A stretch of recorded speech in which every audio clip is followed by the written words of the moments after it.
Hello नमस्कार दोस्तों, मैं जी एस राजपूत आप लोग का अभ्यास फॉर नौकरी में स्वागत करता हूं।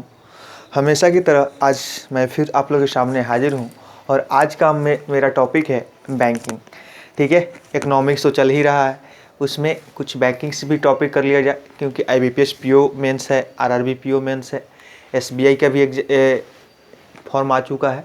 तो इसमें हम लोग बात करने वाले हैं कि हर काम में रिस्क होता है। तो आज का टॉपिक है मेरा रिस्क पे ही आधारित, यानी कि खतरा पे, जोखिम पे ही आधारित, कि बैंकिंग सेक्टर में कौन कौन से ऐसे रिस्क हैं जो बैंकों को भी फेस करने पड़ते हैं। ठीक है, कोई भी छोटा काम कीजिए या बड़ा काम कीजिए, हर तरफ से कहीं ना कहीं से आपको रिस्क का सामना करना पड़ता है। ठीक है, तो इसी के साथ चलिए हम लोग शुरू करते हैं कि कौन कौन से रिस्क हैं और कैसे इसको बैंक हैंडल करती है। तो आज का हम लोग का टॉपिक है रिस्क इन बैंकिंग सेक्टर, यानी कि बैंकिंग सेक्टर में कौन कौन से जोखिम है जिसको बैंकों को सामना करना पड़ता है। बहुत दिन के बाद आज बैंकिंग की टॉपिक को हमने टच करने की कोशिश किया है। तो चलिए हम लोग बात करते हैं। हमने 7 रिस्क यहाँ लिख रखे हैं और 3 और हैं जो इसके बाद मैं इसको लिखूँगा। तो फर्स्ट है क्रेडिट रिस्क। कहने का मतलब जिसको हिंदी में आप कह सकते हैं साख जोखिम। ठीक है, साख जोखिम यानी साख संबंधित जो रिस्क होता है, या साख संबंधित रिस्क कैसे होता है। आप लोग को पता है कि बैंक हमारे द्वारा या यानी कि हम आम पब्लिक द्वारा जो जमा की जाती है धनराशि, उसी को किसी आम अन्य आदमी को क्या करती है, उधार दे के अपने बिजनेस को रन कराती है। सिंपल सी बात है, डिपॉजिट एक्सेप्ट करती है और उसी डिपॉजिट क्या करती है, कहीं इन्वेस्ट करती है या कहीं पे क्या करती है, किसी को लोन देती है। तो वही लोन्स पे आधारित ये है आपको। ठीक है, वैसा लोन ठीक है जो डूब जाए। ठीक है, वैसा लोन जो डूब जाए तो इसको हम लोग कह सकते हैं कि NPA हो जाए। वैसे रिस्क को हम लोग क्या कहेंगे, क्रेडिट रिस्क कहेंगे। ठीक है, यानी कि पैसा जो बोरोवर है, यानी कि जो भी लोन जिसने बोरो किया है वो रीपेमेंट नहीं करे और उससे रिस्क हो, ठीक है, तो उसको हम लोग क्या कहेंगे, क्रेडिट रिस्क कहेंगे। ठीक है, यानी वैसा लोन, कुल मिला कहा जाए तो वैसा लोन जो NPA हो जाए उसे रिस्क को हम क्या कहेंगे, क्रेडिट रिस्क कहेंगे, यानी कि साख जोखिम कहेंगे। ठीक है, अब बात करते हैं कि पैसा दिए तो वो डूब गया। ठीक है, पैसा दिए तो डूब गया, तो वो क्या हो गया, क्रेडिट रिस्क हो गया, यानी कि पैसा हमने जो दिया वो वापस नहीं आया। ठीक है, या ऐसे भी होता है कि दिए वापस आने के भी चांसेस कम है, तो उसको भी हम लोग इसमें रख सकते हैं। ठीक, सिंपल वे में कहा जाए तो आप भी किसी को अगर उधार देते हैं तो थोड़ा सा उसमें भी रिस्क होता है, क्या पता ये आदमी देगा कि नहीं देगा। ठीक है, तो इस तरह की बात की। अब बात करते हैं ऑपरेशनल रिस्क। ठीक है, तो यहाँ से बस याद रखिएगा, एक ही वर्ड इसमें याद रखना है कि ये इंटरनल मैटर होता है। ठीक है, ऑपरेशन कहाँ होता है, ऑपरेशन थिएटर में होता है। अगर ऑपरेशन में आपकी बात करते हैं, यहाँ ऑपरेशनल रिस्क की बात नहीं करते हैं, ऑपरेशन नॉर्मल ऑपरेशन की बात करते हैं जो डॉक्टर द्वारा किया जाता है। ठीक है, ऑपरेशन अगर आपका पेट का या हार्ट का या ब्रेन का होता है तो उसमें अगर किसी तरह की दिक्कत होगी तो किसको जिम्मेवार ठहराइएगा, एम्प्लॉय को जिम्मेवार ठहराइएगा, या क्या कहते हैं कि या उसके मैनेजमेंट को जिम्मेवार ठहराइएगा।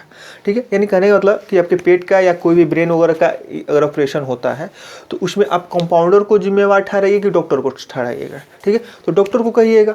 तो वैसे ही यानी कि बैंकिंग की इंटरनल डिपार्टमेंट के वजह से कोई अगर रिस्क होता है, ठीक है, इंटरनल मैटर की वजह से कोई रिस्क होता है जिसको हम लोग ऑपरेशनल रिस्क कहते हैं। ठीक है, हो जाए अचानक से बैंक का सर्वर फेल हो जाए, अचानक से सभी एम्प्लॉय हड़ताल पे चले जाएं, ठीक है, अंदर में कोई कॉन्फ्लिक्ट पैदा हो जाए, ठीक है, तो उस तरह के रिस्क को हम लोग क्या कहेंगे, ऑपरेशनल रिस्क कहेंगे। और ये क्रेडिट हो गया, क्रेडिट के बाद ऑपरेशनल रिस्क हो गया, यानी कि पैसा डूबा, डूबने के बाद क्या हुआ, मैनेजमेंट में हड़कंप मच गया, यानी मैनेजमेंट गड़बड़ होने लगा तो ऑपरेशनल रिस्क हो गया। और अब मैनेजमेंट जब गड़बड़ होगा तो उसका मार्केट पे भी असर पड़ेगा। तो अब यहाँ बात करते हैं मार्केट रिस्क की। ठीक है, तो मार्केट रिस्क क्या है, एक्सटर्नल मैटर। ठीक है, यानी कहने का मतलब किसी कारणवश मार्केट कोलैप्स हो जाए। ठीक है, मार्केट से जो धन दिया जाए वो वापस नहीं आए, अचानक से RBI क्या करे, कुछ रूल रेगुलेशन टाइट कर दे। ठीक है, अचानक से इन्फ्लेशन की स्थिति हो जाए, मंदी आ जाए, डिफ्लेशन की स्थिति हो जाए, तो उस तरह के जो रिस्क होते हैं वो मार्केट रिस्क में आते हैं। यानी कि एक्सटर्नल मैटर के चलते जो रिस्क उत्पन्न होंगे वो क्या हो जाएंगे, मार्केट रिस्क हो जाएंगे। जो इंटरनल मैटर के चलते रिस्क उत्पन्न होंगे वो क्या हो जाएंगे, ऑपरेशनल रिस्क हो जाएंगे। और जो लोन के एनपीए हो जाने के चलते जो रिस्क होंगे वो क्या हो जाएंगे, क्रेडिट रिस्क हो जाएंगे। अब देखिए, पैसा डूबा तो ऑपरेशनल रिस्क हो गया, ऑपरेशनल के बाद अब क्या हुआ, एक्सटर्नल मैटर हो गया। अब इंटरनल जब खराब हुआ तो एक्सटर्नल भी खराब होगा, ठीक है। तो अब यहाँ मार्केट रिस्क हो गया। अब बात करते हैं, जब अब मार्केट भी गड़बड़ हो गया तो अब बात करते हैं कि लिक्विडिटी रिस्क, ठीक है। यानी कि वैसी स्थिति, लिक्विडिटी रिस्क मतलब है यहाँ हो जाएगा कैश क्रंच, सीधी सी बात है। यहाँ आप लिख सकते हैं कैश क्रंच, CRUNCH, ठीक है। यानी लिक्विडिटी क्रंच भी आप कह सकते हैं। यानी कि वैसी स्थिति जिसमें बैंक अपने डिपॉजिटर को पेमेंट करने में, रिपेमेंट करने में डिफॉल्टर हो जाए, ठीक है। आरबीआई के पास CRR SLR को मेंटेन करने में डिफॉल्टर हो जाए, उसके द्वारा जो MSF लिया गया है उसको रिपेमेंट करने में डिफॉल्टर हो जाए। यानी कहने का मतलब कि बैंक में एक ऐसी स्थिति जनरेट हो जाए जिसकी वजह से वो छोटी मोटी कामों को भी करने में क्या हो जाए, असफल हो जाए। तो वैसे रिस्क को हम लोग लिक्विडिटी रिस्क कहते हैं। यानी कि उस बैंक के पास क्या है, पैसे की कमी हो चुकी है, ठीक है। तो वैसे रिस्क, उस तरह से जो रिस्क उत्पन्न होंगे या उस तरह के जो रिस्क होंगे उनको हम लोग क्या कहेंगे भाई, लिक्विडिटी रिस्क या कैश क्रंच। सिंपल याद रखिएगा, जो वह रिस्क जो कैश क्रंच के चलते हो उसको हम लोग क्या कहेंगे, लिक्विडिटी रिस्क कहेंगे। आगे हम बात करते हैं रेपुटेशनल रिस्क। अब देखिए, सीधी सी बात है कि आपके पास जब तक पैसा रहता है तो आपका रेपुटेशन बहुत अच्छा रहता है, मार्केट में बहुत इज्जत होता है। लेकिन जिन ही आपके पास कैश क्रंच होगा, यानी कि पैसे की कमी होगी, सीधी सी बात है, तो वहाँ पे आपके रेपुटेशन पे, आपके क्या कहते हैं, आपके वर्क पे, आपके सीधी सी बात है, मैंने आपके सभ्यता वगैरह पे सवाल खड़े होने लगेंगे, ठीक है, कि ये आदमी ऐसा है वैसा है। तो यहाँ वही बात हो गई। यानी कि जिन ही बैंक में लिक्विडिटी रिस्क होगा, यानी कि कैश क्रंच होगा, तो उसके रिपुटेशन पे भी सवाल होने लगेंगे। तो वैसा रिस्क जो बैंक के रेपुटेशन को खराब करे, ठीक है, उसको हम लोग क्या कहेंगे, रेपुटेशनल रिस्क कहेंगे। जैसे कि मान लीजिए कि किसी को, नीरव मोदी का हम नाम ले लेते हैं, ठीक है। नीरव मोदी को क्या किया, आरबीआई ने क्या किया, सॉरी पीएनबी ने पैसा दिया, ठीक है। उन्होंने पैसा डुबा लिया। एक एग्जाम्पल नीरव मोदी का ही लेके चलते हैं, ठीक है, ये बस एग्जाम्पल के लिए। तो उन्होंने पैसा डुबा लिया तो वो किस रिस्क में चला जाएगा, वही क्रेडिट रिस्क हो गया। यानी कि उन्होंने पैसा डुबा लिया, पैसा मेरा वापस नहीं आया, ठीक है, तो वह रिस्क हो गया। अब उनके पैसा डुबाने से क्या हुआ, यहाँ मैनेजमेंट में खलबली मच गई, छटनी शुरू हो गई, ठीक है, एम्प्लॉय हड़ताल पे जाने लगे। तो मैनेजमेंट में जब खलबली मची तो किस में आ जाएगा, ऑपरेशनल रिस्क में आ जाएगा। उसके चलते जब मार्केट, अब देखिए, अब पैसा जब डूब गया तो कुछ मार्केट में हवा बन गया क्या, कि अब पीएनबी या कोई भी बैंक डूबने की कगार पे है। तो यहाँ से क्या हो जाएगा, अब मार्केट रिस्क हो जाएगा, नहीं, एक्सटर्नल मैटर भी प्रभावित हो जाएगा। अब देखिए, अब मार्केट जब प्रभावित होगा तो लोग क्या करेंगे, पैसा जमा नहीं करेंगे, ठीक है, कि ये तो बैंक डूबने की कगार पे है। तो जब बैंक में पैसा नहीं जमा होगा या कोई उसमें क्या कहते हैं, आरबीआई द्वारा उसमें फंडिंग नहीं की जाएगी, ठीक है, रेपो रेट वगैरह पे उधार नहीं दिया जाएगा, तो वहाँ कैश की कमी होगी। तो जब कैश की कमी के चलते क्या होगा, लिक्विडिटी रिस्क होगा। और जब कैश की कमी होगी तो उसको सभी लोग क्या हे की दृष्टि से देखने लगेंगे कि बैंक का बहुत घटिया है, सर्विस घटिया है, ठीक है, यहाँ पे अच्छे से क्या कहते हैं ना, सर्विस प्रोवाइड किया जाता है ना, पैसे टाइम से मिलते हैं, तो उसके रेपुटेशन पे सवाल होने लगेगा। तो वैसे रिस्क जो उसके बैंक के रेपुटेशन पे सवाल खड़े करे, तो वैसे रिस्क को हम क्या कहेंगे बाबू, रेपुटेशनल रिस्क कहेंगे। अब रेपुटेशन पे सवाल जब खड़ा हो जाएगा तो यहाँ कॉम्प्लायंस रिस्क आ जाएगा। यह होता है आरबीआई के साथ न मिलकर काम करने पे फाइन लगाया जाता है, ठीक है। यानी कॉम्प्लायंस रिस्क मतलब आरबीआई के साथ मिलकर जब काम नहीं करते हैं बैंक, ठीक है। अब देखिए यहाँ अब रिपुटेशन पे सवाल हो गया, यानी कि अब अपने मन की मर्जी कर रहे हैं, तो अब यहाँ आरबीआई क्या करती है, अपने तरफ से उसको रूल रेगुलेशन टाइट करने की कोशिश करती है, तो वहाँ पे कंप्लायंस रिस्क हो जाता है। ये क्वेश्चन एग्जाम में कई बार आ चुका है कि आरबीआई बैंकों पे जो जुर्माना वगैरह लगाती है, दंड लगाती है, आर्थिक दंड, ठीक है, वह कौन से रिस्क में आता है, तो याद रखना है कॉम्प्लायंस रिस्क में आता है। और देखिए जब अब यहाँ से अब कॉम्प्लायंस रिस्क हो गया, तो अब बात करते हैं कि सिस्टेमिक रिस्क या सिस्टमैटिक रिस्क।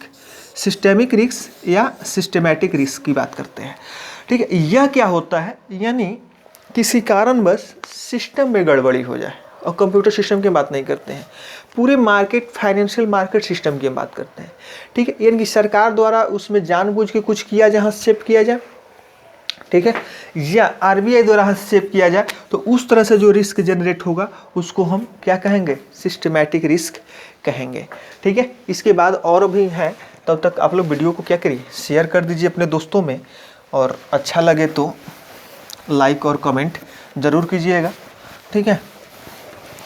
चलिए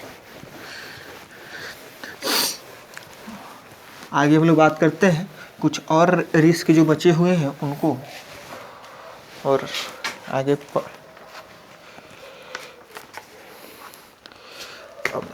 अब बात करते हैं बिजनेस रिस्क।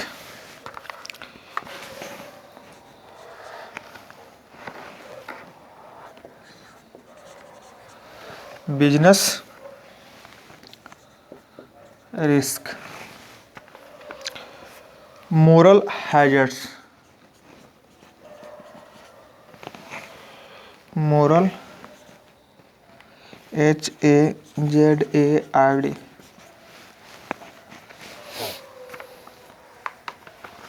ठीक है। बस यही दो ही हैं, ठीक है। एक और है इंटरेस्ट रिस्क, इंटरेस्ट रिस्क, ठीक है। अब देखिए बात समझिएगा, बिजनेस रिस्क में क्या हो जाएगा, अब देखिए अब लिक्विडिटी रिस्क हो गया, कंप्लायंस रिस्क हो गया, यानी कि आरबीआई फाइन वगैरह भी लगाना शुरू कर दे, तो अब उस बैंक की बिजनेस क्या होंगी, जो भी मार्केट में पैसा है डूबना शुरू हो गया, ठीक है, लोग नहीं जमा कर रहे हैं, तो उस बैंक के बिजनेस को क्या किया जाएगा, ठप हो जाएगा, तो इसको हम लोग क्या कहेंगे, बिजनेस रिस्क कहेंगे, ठीक है। इसी पे एक और चीज़ है SIB, ठीक है, SBI नहीं है, स्पेशल इंटीग्रेटेड बैंक इसको कहा जाता है, यानी कि इन बैंकों के श्रेणी में, इनमें वैसे बैंकों को रखा गया है कि अगर कोई इसमें से कोई भी बैंक अगर क्रॉप कर जाए, यानी इंसॉल्वेंट हो जाए या डूब जाए, ठीक है, तो उससे अर्थव्यवस्था क्या हो जाएगी, नुकसान होगा।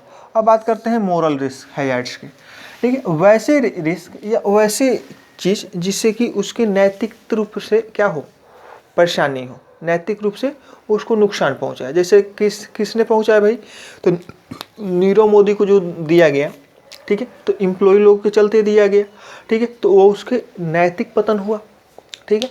उसके बाद हम लोग बात करते हैं डिमोनेटाइजेशन हुआ, उसमें भी हमारे बैंकर लोग के चलते थोड़ा सा इधर उधर हुआ, ठीक है। तो ये सब जो हो जाएंगे, यानी कि मोरल को नुकसान पहुँचे, मोरल पे असर पड़े, यानी कि उसकी नैतिकता का पतन हो जाए, तो वैसे को हम क्या कहेंगे, मोरल हैजर्ड्स कहेंगे। अब बात करते हैं इंटरेस्ट रिस्क की, ठीक है। यह इंटरेस्ट रिस्क जैसे होता है कि रेपो रेट, आप लोग सुने होइएगा, ठीक है, वैसा रेट जिस पे बैंक क्या करते हैं, आरबीआई से उधार लेते हैं, ठीक है।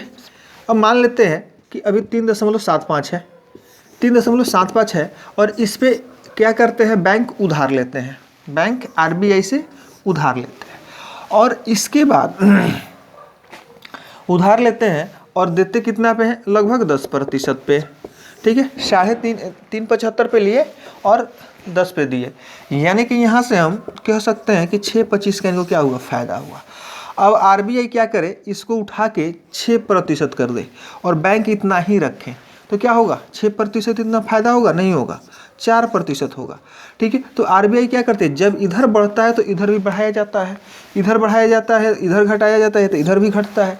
तो इस तरह से जो फ्लैक्चुएशन होते रहता है उस स्थिति को हम लोग क्या कहते हैं, इंटरेस्ट रिस्क कहते हैं।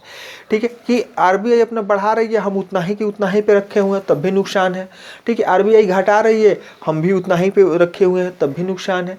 ठीक है, बैंक को तो प्रॉफिट ज़्यादा हो रहा है, बट इसमें सरकार का इंटरवेंशन होता है, हस्तक्षेप होता है, जिसके वजह से यह क्या होता है, इंटरेस्ट रिस्क भी होता है। ठीक है, अभी लगातार देख रहे होइएगा कि लगातार आरबीआई क्या कर रही है, अपने रेपो रेट, सीआरआर, एसएलआर को लगातार कम कर रही है। इससे क्या होगा, मार्केट में कैश फ्लो बढ़ाने के लिए। ठीक है, तो इसी के साथ इसका द एंड। ठीक है, फिर हम लोग कल नए वीडियो के साथ, नए टॉपिक के साथ मिलेंगे बैंकिंग में। तब तक के लिए बाय बाय, जय हिंद, जय भारत।